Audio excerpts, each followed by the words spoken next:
What is up? My name is Dylan Hendrickson, and I'm here with Alex Tenorio. We're the co-founders at Stacks, where we provide fractional CFO and full-service accounting services to business owners.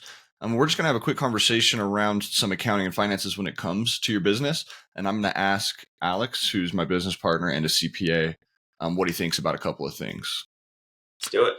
Let's do it. So let's just jump right in. So my first question I have is, what's the biggest mindset shift that a business owner needs to make when they're going from maybe being a non-business owner or having a very small business to now they have a growing, more large business, specifically when it comes to the accounting and finances? What's the mindset shift that they need to make?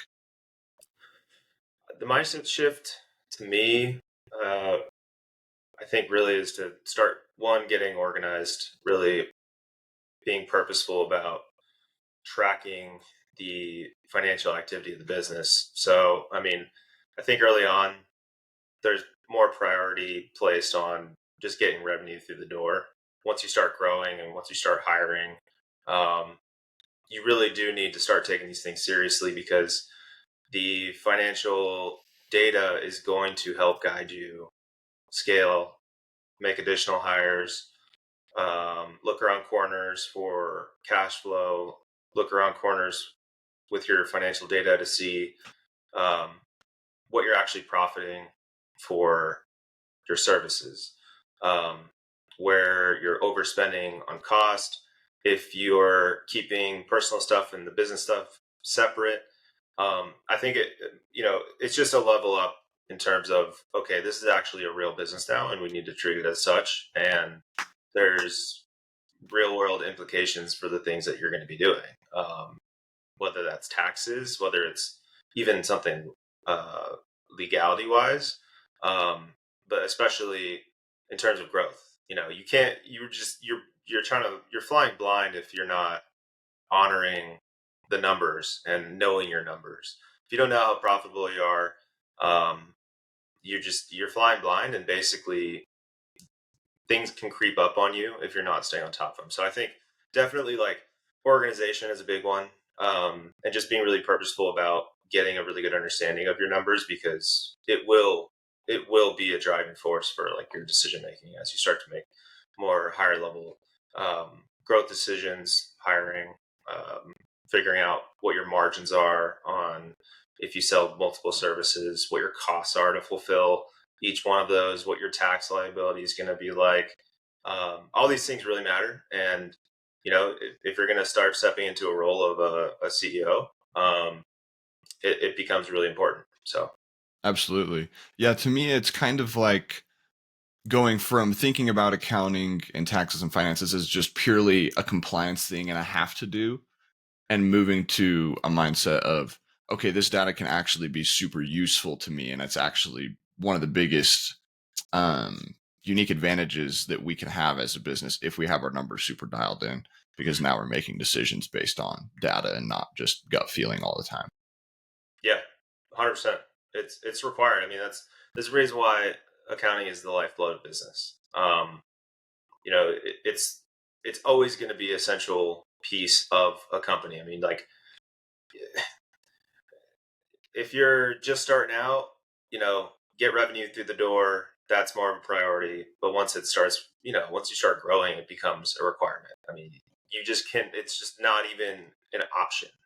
It's For a sure. requirement to have your finances dialed. It's going to be a legal nightmare. It's going to be a tax nightmare. It's going to be a time and headache nightmare for you as an owner. Um, and you just can't scale effectively without knowing your numbers. So, For sure. Yeah, and it's tough, like, because there is that side of it where it's like, yeah, you need the numbers to do the taxes, but it's also like you're likely leaving profit on the table if you don't have super dialed in, profit margins, net profit margins, gross profit margins, etc. To where your business honestly probably could be more profitable than it is, if you actually had access to the numbers. But the only way you can get access to the numbers is if you have your accounting super dialed in. yeah, and also I think um, the mindset shift of just thinking, oh yeah, it's accounting. I don't really know this, but like it's fine. I'll just get my books cleaned up. Um, you know, th- that's just the basic foundation. Having an accounting team, having a fractional CFO, having a CPA on your side, um, it it's not just a baseline, hey, let's just take care of our books and okay, great. I'll pull my tax CPA out of the closet when taxes are due. Mhm. But it's actually a flip where with that data, with some of these things that you can start building, whether it's like custom KPIs, margins based on fulfillment, revenue or cost per team member, start to see like the 80/20 of your time and the cost of certain services if you sell a few different things. All that translates into being able to actually make more money, not only just saving money. So um, a lot of people kind of think of it as just a baseline requirement when really it's actually an offensive tool to make more money with that data.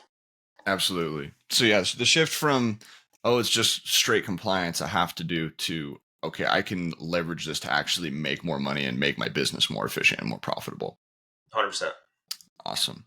So the next question I have for you is, talk a little bit about the importance of having one source of truth when it comes to a business owner's finances.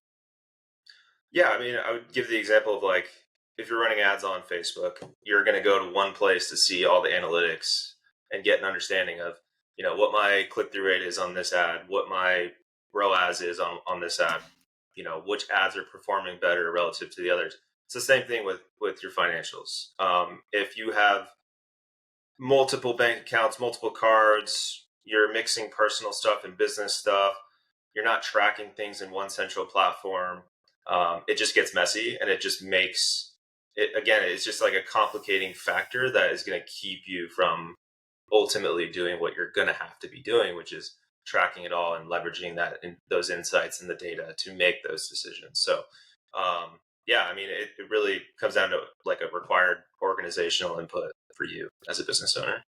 Absolutely. And then the other piece of that I think doesn't get talked about a lot is it will make it more difficult to, delegate some of the financial aspects of the business down the line if everything is spread across multiple Google Sheets, multiple accounting platforms. Because then once you start to grow and you have multiple team members, maybe there's a chief of staff, maybe there's a COO, and you're trying to continually remove yourself so you can focus on higher leverage business activities.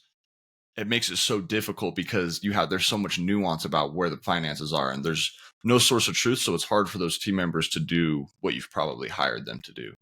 If they have to send invoices or pay commissions to salespeople, but those numbers are just in so many different platforms, it just really becomes a nightmare really, really quickly as you begin to grow and scale the business. So the more you Yeah. can consolidate, the financial processes into, ideally one, but maybe it's one or two, one or three platforms, the better for sure, especially as you grow. Yeah, it's like everything. If you have an organized room, you'll start the day off better. If you have, your storage for like files, if that's organized in Google Drive or whatever you're using, if you can always just kind of have a spot that's organized. Okay, I'm going to this folder for this. I'm going to this folder for that. Project management stuff. If you have your roles and responsibilities, due dates, parent level services listed and everybody knows where to go and the team can just bump right in and see exactly what they're doing on a day-to-day basis. The same goes for your financials. So it bleeds into all aspects, and the organization is just another thing that's just, you got to do it. Absolutely. And when it comes to having one source of truth, what does that look like practically to you, as far as maybe softwares that you like to use and leverage? I know it's going to be a little bit nuanced for each business, but just in general, how do we like to go about that? Um, it really starts with, leveraging tech. Honestly, I think most businesses in America use QuickBooks. Get the accounts connected to where you're not manually uploading your transactions. Like, get away from Google Sheets. It can help be a crutch early in the early days, but once things start moving, you as an owner aren't going to.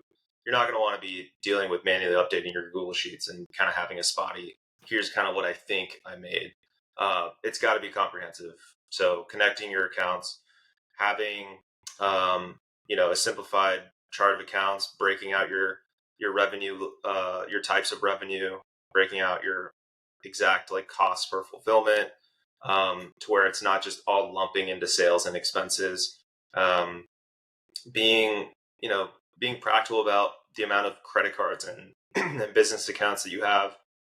You don't need to go unless there's like a, a tangible and significant benefit to opening a bunch of accounts and cards. It's just not necessary.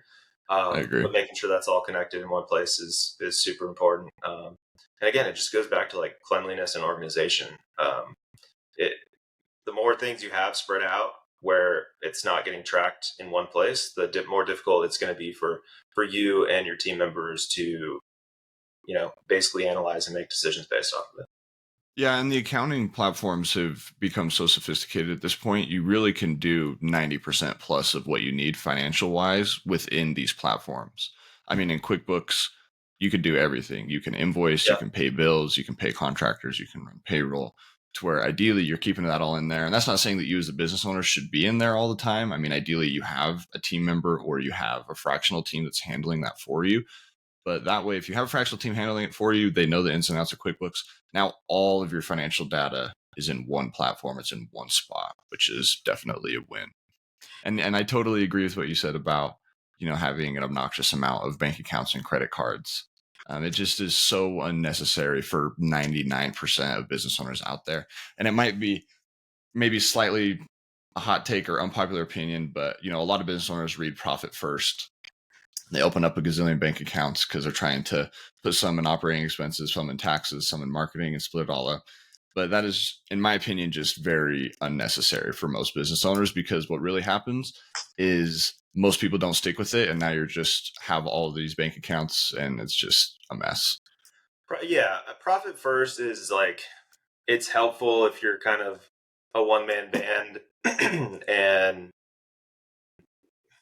it's a very simple business. Sure, you know, I think you can get the same benefits of just being mindful and um, mindful about your cash flow and having like some purposeful planning around it to be able to like allocate enough funds to pay yourself. But with profit first, you kind of minimize a lot of the eventual requirements that you'll have to just have when you're growing. And you have team members and you perhaps have multiple owners, or there's tax implications that will cause you to operate differently. Because if you're, it works in a simplified, like isolated instance, but I think over time you'll find look, dude, Amazon is not doing profit first. Walmart's not doing profit first. Yeah. Larger companies are not doing that. There's you can get the same result by just like managing a forecast or um, just keeping enough cash in the bank and earmarking funds to be able to pay yourself um, and get to the same result. But yeah, Yeah, I think if you full blown all out commit to it and you're actually using the different bank accounts and doing it the right way, I can see where it could be useful. Just the problem is most people aren't disciplined enough to keep actually doing what they're supposed to be doing with it. I think maybe the one exception is like tools like Mercury have made that a little easier, where yep. it's pretty easy to make extra bank accounts in Mercury and set up automations to where if you go that route, sure, I could see it, but for most people I just haven't seen it work out very great for the clients that we've onboarded that have tried to do that stuff. So, next question. Explain the difference between a business that has financial reports that are, just good enough for a tax return versus a business having financial reports that are actually useful for business decision making. Um, I would say so for taxes, like there's not there's not one set of books across the board for any company that's ever going to be perfectly 100% accurate. That's just how the world works. There's always little mini immaterial things, especially larger companies. Like companies are still writing off minimal amounts that are immaterial just to get from point A to point B. Um, there's there's considerations with like the basis of whether you're going to go on a cash basis or an accrual basis that will, typically you're going to show more net income on an accrual basis than you would on a cash basis. That's going to have a consideration for how, when you do your taxes. Um, that is more of a a tax strategy like engineering side of things where we're positioning the financials to give you the best possible tax liability for your goals. Whether, I mean, there's some years where you might want to show more net income. And then I would say, you know, it varies. Like there's some years you might want to show more net income than others. And that's a tax consideration.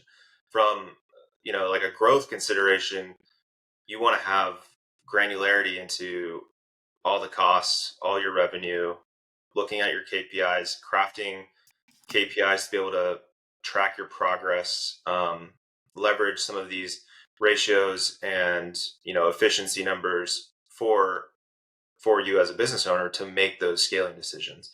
And that's the tough balance that we have to make as CPAs and fractional CFOs is we got to balance crafting the books and tailoring it to the business, specific to its industry, specific to the owner's goals, but also balance that with how can we also position this to make sure that they're in the best tax position possible. And it's tough, but it takes a lot of like daily and weekly effort to make sure that all the transactions that are occurring not only are getting placed in the right buckets, but are being tracked in a way that's actionable for the owner to make those scaling decisions. For sure. And because on the tax side, the IRS doesn't really care what it looks like. They care about how much did you make, how much did you spend, how much did you net, and pay tax on that amount. Right. So it really comes as like a chart of accounts type of thing, really, when you like really whittle it down, right? Because when you're listing your expenses on your tax return, if you just put advertising and lump all your advertising costs in there, like IRS, like that's great. Sure. You spent $100,000 advertising. Great. Now, from a business perspective, that might not be a super insightful way to present that data, right? Maybe you spent $25,000 across 4 different platforms. And as a business owner, it's important for you to see how much ad spend you're running across these different platforms and the ROI that's coming to that. So that's kind of one example of like, okay, sure, lump it all into advertising, lump all of your sales revenue into one revenue account. For a tax return for the IRS, sure, that's great. But for business decision making, if you have 3 different revenue buckets that you generate cash from, you probably want to see the 3 different ones so you can see how much you're making from each one and see what your profitability is for each one and things like that. Yeah, and and I mean even more down the road, like there's considerations if you want to even be able to grow. Like if you just don't have a good handle on things, I'll give you an example. Like you literally can't do things like maintaining a line of credit depending on the relationship with any given bank. Like one of our clients, they had multiple lines of credit across different banks. Each bank will kind of have their own requirements to say, hey, if you want to have this $1 million line of credit and draw down on it, we're going to cap you on a percentage of your receivables. Okay, they're going to ask for that data every quarter. And then you've got to go and make sure that you're giving them accurate data. Not only is it a requirement, but like if it's messy and you're submitting data to the bank, it can cause a problem down the road if those numbers aren't accurate. They might just cancel your line of credit. There might even be legal issues around that. I don't know. But, those things are important if you got to maintain certain requirements for some loans that you have, or investors. Like if you're going to try to position the company for an exit, that starts well before, hey, I'm ready to, sell the company. Like there's a roadmap to position the financials to get there.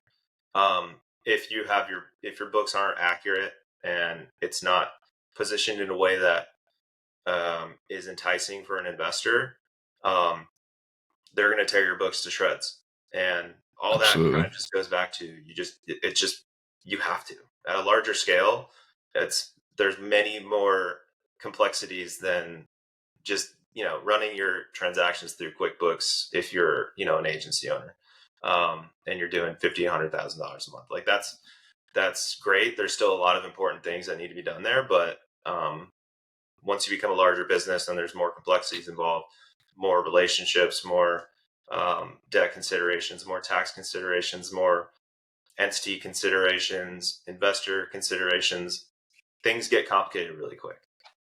Absolutely. Yeah, and I don't have this one written down, but it kind of one of your answers kind of makes me want to go down that path a little bit where you're talking about investor considerations, exit considerations cuz at Stacks obviously I take the sales calls and I do get a lot of people on there that are like, "Yeah, we're starting to hear rumblings of like investors are starting to get interested and like we think there could be a potential exit within the next few years and we just want to make sure you know our books are ready for that so that it's not this big mess that they have to clean up, right? Because that would suck. Like you're going to an exit or, private equity reaches out and wants to give you a ton of money for a piece of your business, but your books are in shambles. Now it's like, okay, we have to hurry and try to get these books in a decent spot to give to these investors. Because if somebody is, thinking about investing in your company or purchasing your company, like the first place they're going to go to is income statement, balance sheet, and that's the number one spot where they're going to nickel and dime you on your purchase price. Like having your books not in order and you're going into maybe trying to have an exit the next few years could literally cost you an immense amount of money on the enterprise value of you exiting that business. Yeah, I mean, like you can literally have a deal get revoked and end up in a lawsuit if things weren't disclosed properly in your balance sheet. If somebody ends up buying your company, if you have a 6x multiple and your enterprise value is $10 million and somebody comes and buys it for $10 million and they start after their due diligence, things get transferred over, right? 2 months down the road they find out that there wasn't this massive liability that was reported on the balance sheet. There could literally be clawback considerations in the contracts. You could end up in a big dispute, legal issue where that might cost you not only you know the funds that were paid to you if you sold it to an investor.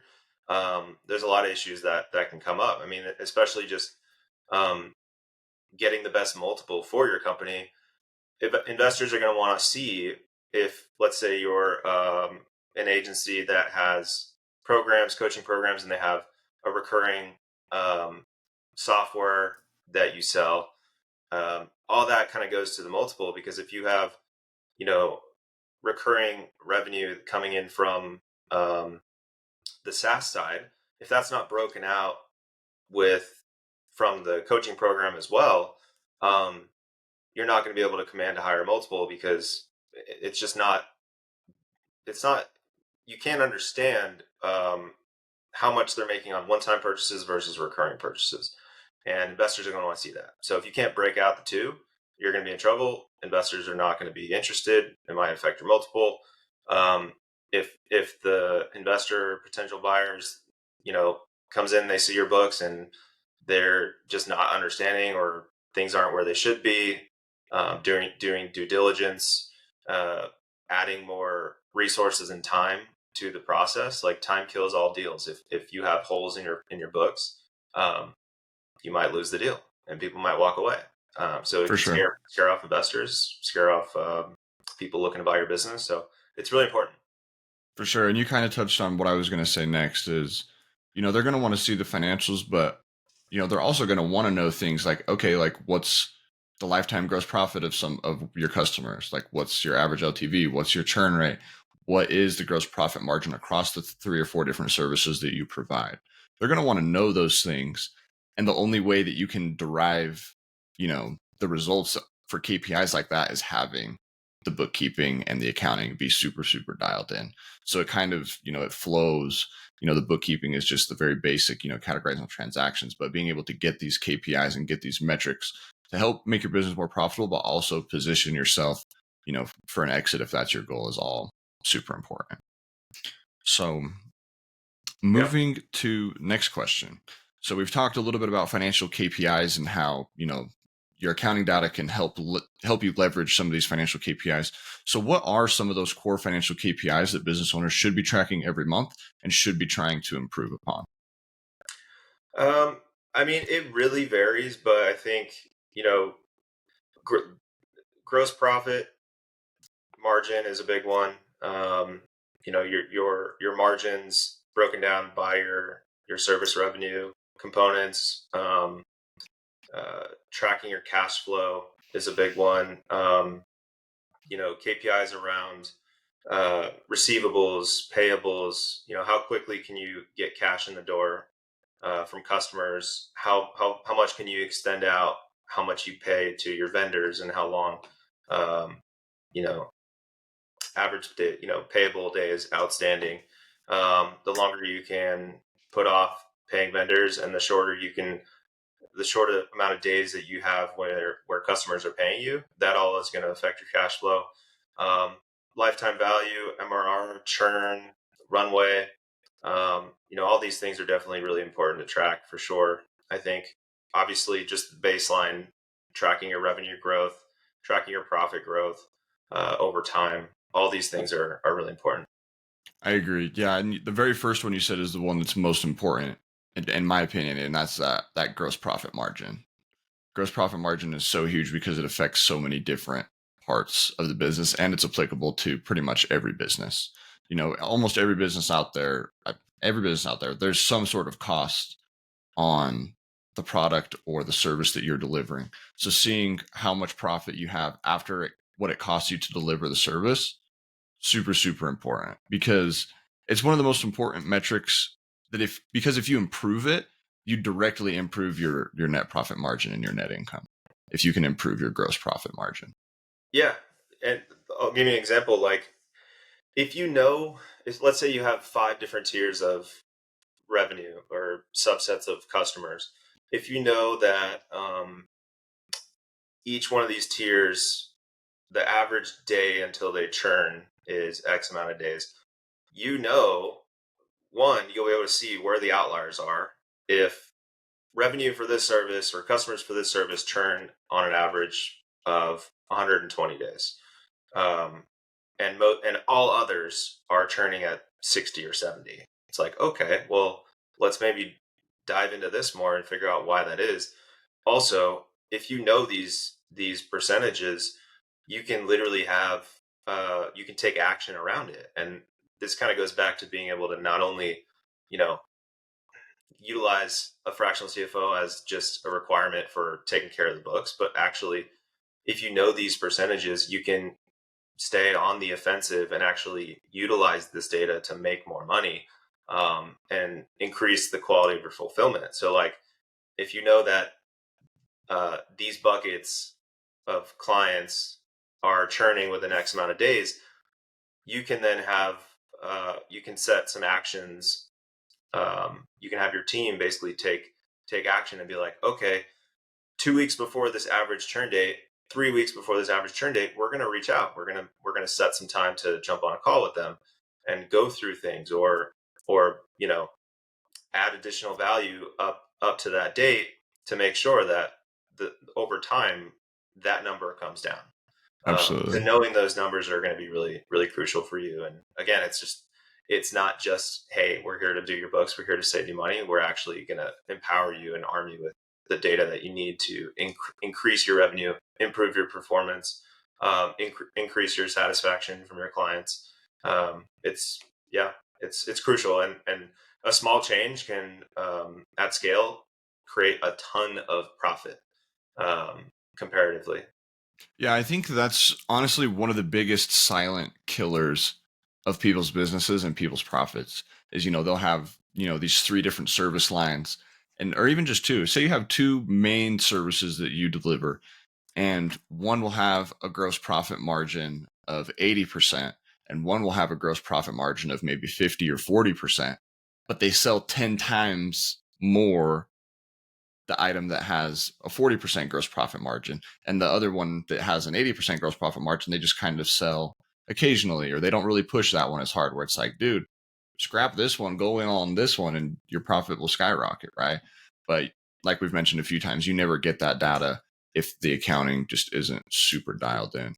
The other piece too, just quickly, I know, Alex, you have a bunch of experience with ads, but this is where, if you know your lifetime gross profit of a customer, it actually allows you to run paid ads more profitably, because, you know, for example, you could spend, $400 on ad spend. You get a client that pays you $500. In your mind, you might think, oh, hell yeah, like we put $400 in, someone paid us $500, but that's not considering the cost for you to deliver on that $500 service. To where if that's $500 service, it costs you $200 to fulfill on.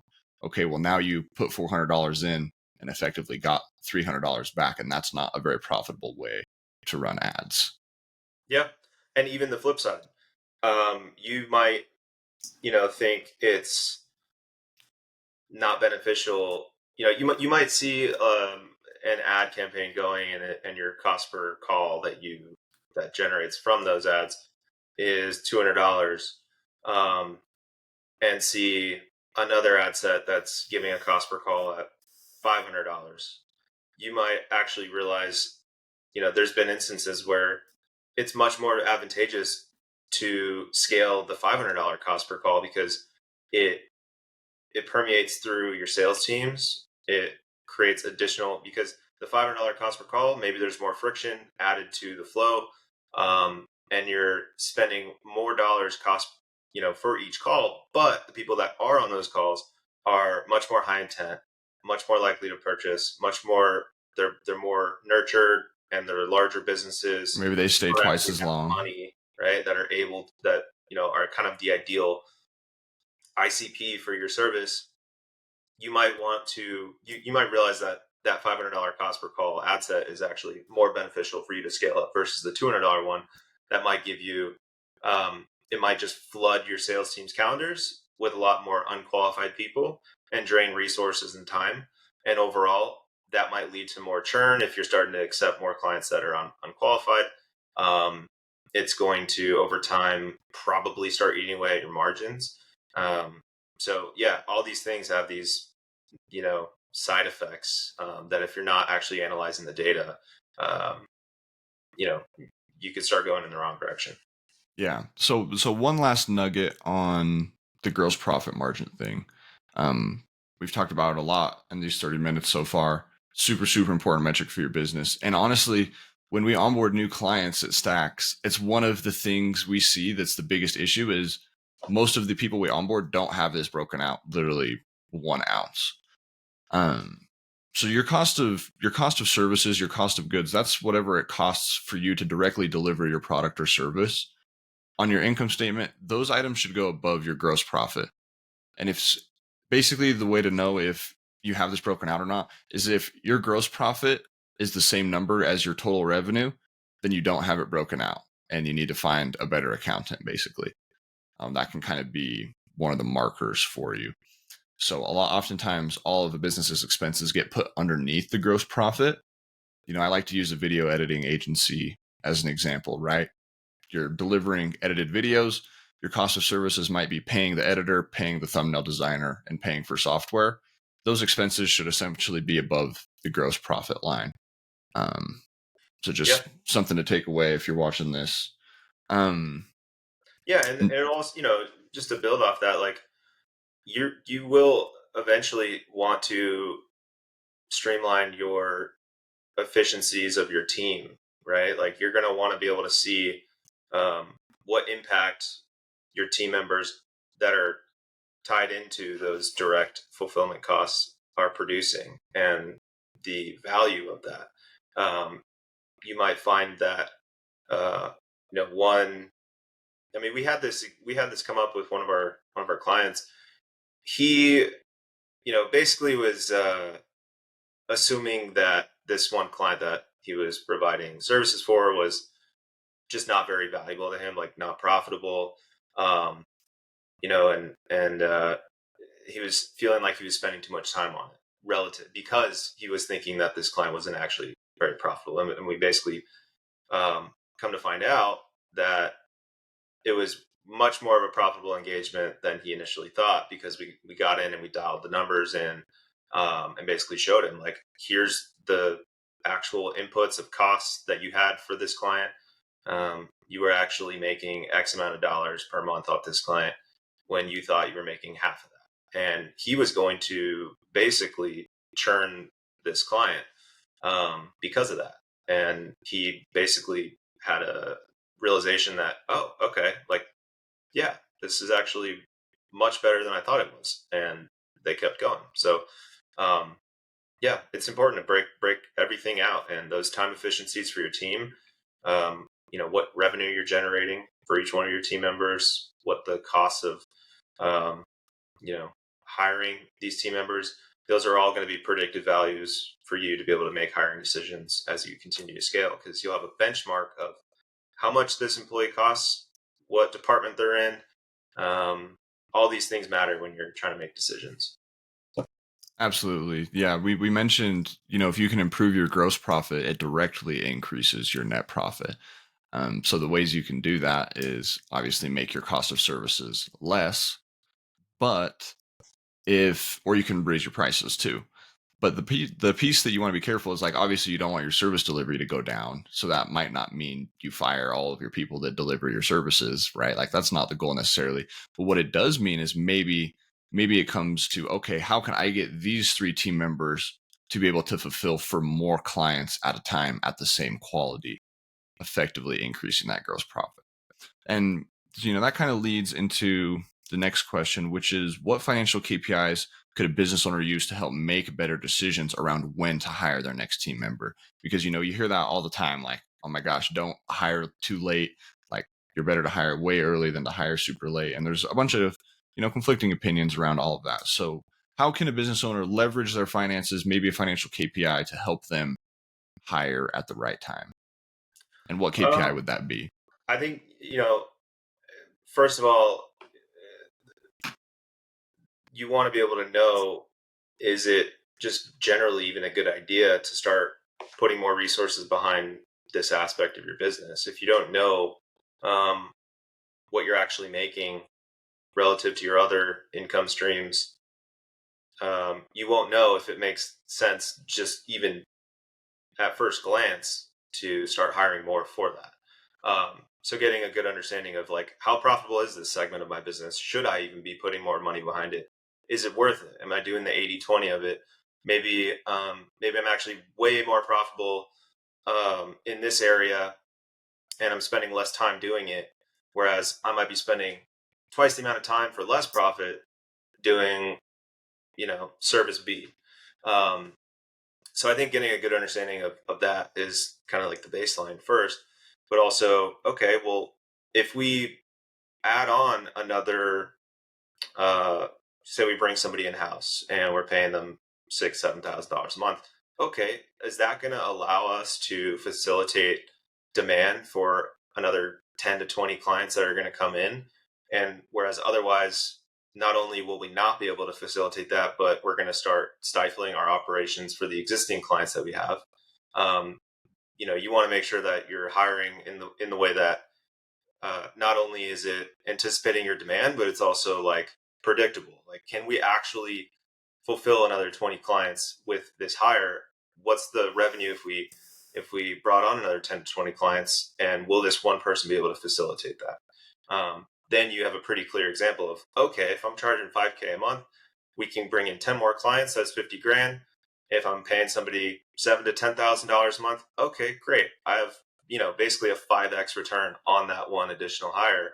And not only that, but the current team that's facilitating other existing clients are still able to do their job efficiently and not get bogged down if they're trying to handle more clients just to save some money. So, it's like a flip on realizing that at a certain point, like, if you're a single man, one man band, like trying to scale things up, at a certain point, you're going to scale out of your own ability to facilitate at a high level and at a, For sure. with high quality. So it pays to spend more and invest in your team, bring on new people, and just, have a multiplication factor on your growth. For sure. And some of the, financial KPIs that you could use to help the timing of when to hire some of them. So what comes to mind is, okay, what's my average revenue per team member right now? And if okay, maybe at a certain stage of your business, there's 30 clients, there's 5 team members, and you have everything's very efficient right now, and you can see your average revenue per team member is X amount of dollars. you probably can see, okay, once this number hits a certain point, we're probably getting to the point where there's so many clients that our team members are probably starting to hit that breaking point. And now it's okay, let's hire the next team member, get that KPI back to where, it should be, where the team is running very efficiently, not with, time to spare necessarily. You want your team to be, borderline, you know, high pressure a little bit. But just seeing the average revenue per employee, average profit per employee, average revenue, average profit per client even can help with those metrics as well. I know we have one client who, when they first started working with us, they were like negative 10, 20, $30,000 a month in profit. And we were able to kind of break out, okay, what is the average revenue per client, average revenue per team member? And we were actually able to help because they were over hiring. They were Yeah. hiring quicker than they needed to where being able to see the profitability per engagement and the profitability per team member allowed them to hire more efficiently. And now last month, I think they had $100,000 a month. So Yeah, pretty cool. and it's a good benchmark to have when you're making decisions, because there's the financial component of it, but there's also the culture component as well. Like if you're leaders of companies, you're going to want to also make sure, am I you know am I crafting my team in a way where I'm not just trying to extract every single dollar and let's just screw the morale of everybody else, and let's just try to get them to work on as many clients as possible. Um, Knowing your numbers based on that will also help when you're making these decisions, thinking about your team members, just well-being as well. Like you want to make sure that um, you're making sure that they're comfortable, they're not hitting capacity. Um, Being able to get around and look around corners will allow you to see from a financial standpoint, okay, like when am I hitting capacity with margins on this service, or my team fulfilling on this set of clients. That will make it easier for you to be able to say, okay, um, this is typically when we're hitting capacity here. Let's check in on our team and make sure that you know it doesn't make sense now to just bring somebody else on, because otherwise their productivity is gonna spike. And it comes back to culture. If you want to be um, if you want to be scaling and retaining top talent, you can't just dump 30 clients on one person and just think they're going to be the fix for everything. So For sure, man. Well, cool. This was fun. You got anything else? Any final thoughts or questions before we wrap it up? no, I think this was cool. Yeah, this was awesome. We'll keep doing this. If you liked this style of video, definitely let us know, and we'll see you on the next one. All right.